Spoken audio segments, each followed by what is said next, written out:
أعوذ بالله من الشيطان الرجيم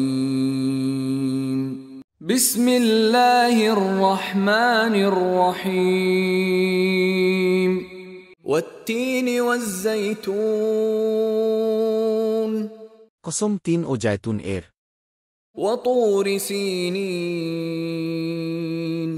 কসম সিনাই পর্বতের, وهذا البلد الأمين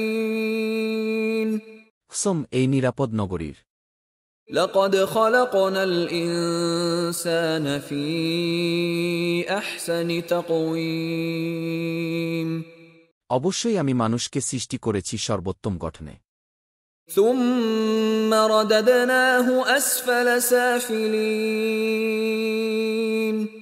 তারপর আমি তাকে ফিরিয়ে দিয়েছি হীনদের হীনতম রূপে।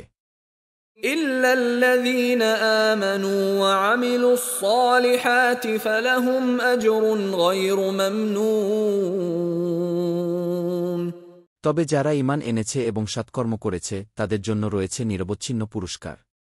فما يكذبك بعد بالدين সুতরাং এরপরও কিসে তোমাকে কর্মফল সম্পর্কে অবিশ্বাসী করে তোলে? أليس الله بأحكم الحاكمين আল্লাহ কি বিচারকদের শ্রেষ্ঠ বিচারক নন?